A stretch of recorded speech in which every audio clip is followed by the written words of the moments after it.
Well, my name's Gavin Barfield. I'm the Chief Technology Advisor for Meralco.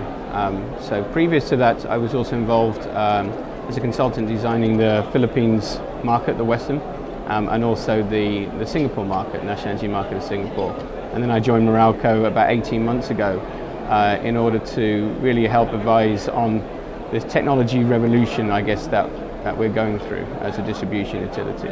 Meralco itself, we're the largest distribution utility in the Philippines. We serve all of the greater Metro Manila areas with close on 6 million customers.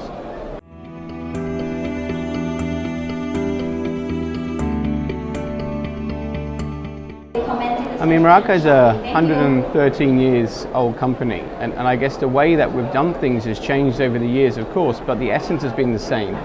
You have large-scale generation, central generation, go through transmission, sub-transmission, distribution to the home.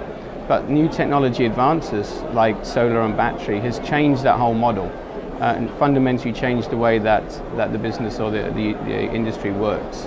So the challenge that we have really is how do we embrace this technology and how do we disrupt ourselves before somebody else comes along and disrupts us.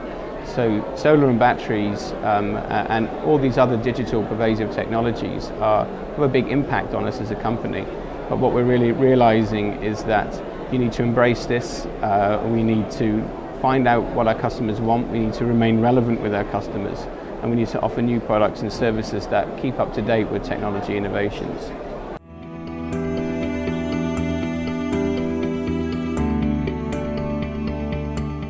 I guess if you talk about digital disruption, you start looking at industries that have been disrupted already. You look at the banking industry, how that was disrupted by the introduction of internet technologies. The way people transact with their bank now online is very different to the way that they used to transact before, where it was branch-based, paper-based.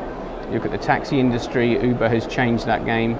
The hotel industry, I guess if you were the general manager of a hotel 6 or 7 years ago, you'd be more worried about a hotel being built next to your hotel and taking away your customers. But the reality of it is all it needed was an app. Someone needs to develop a piece of technology to disrupt that whole industry and find a new way around the business model. And as a capital-intense industry and as a regulated industry, distribution utilities have previously been somewhat immune to this disruption because you always need the wires. There's only one distribution system. So it's always been you've always been able to sit back and say, well, our service will always be relevant. But solar and battery is coming in, and that's really the Uber of the utility industry. That's allowing other companies to come in and offer a similar technology-fueled service than what we provide. So really, we're having to recognise that is a foregone conclusion and come up with business models and service offerings to meet the needs of our customers. If you look at our customers as well, our customers are changing. The customer of the future, or the customer now, is far more digitally enabled. Everybody is using mobile phones, everybody wants to do things online.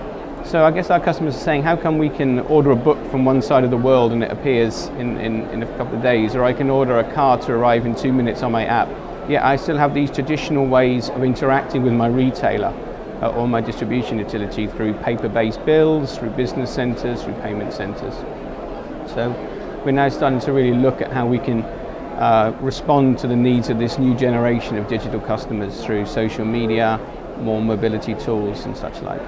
And if you look at who our customers are even now in their 20s, those who are buying their first home, they're customers of the future, then they want to interact with their retailers and distribution utilities and stuff in a very different way. And if we don't offer that service, we're convinced somebody else will come along and will. So that's why we're having to disrupt ourselves and really challenge a lot of the traditional ways that we've been doing things. And I guess technology on the network side is important to mention as well, because advances in communication technology has really allowed us to build what we're calling a smart grid, a smart network, where we can embed technology, sensors, devices within the network to help us better manage our grid, help us get more data, help us analyze that data better, help prevent faults, help recover from outages quicker, enable our field crew. So we have a real large program of digital initiatives that we want to push forward to really sort of bring us bring us up to where our customers want us to be, and make sure that we're always implementing the right, most cost-effective and best technology. I mean, it gets bigger and bigger each year, and I hear next year is going to be even bigger. So just walking around the conference hall to see the range of technologies you have here is very interesting.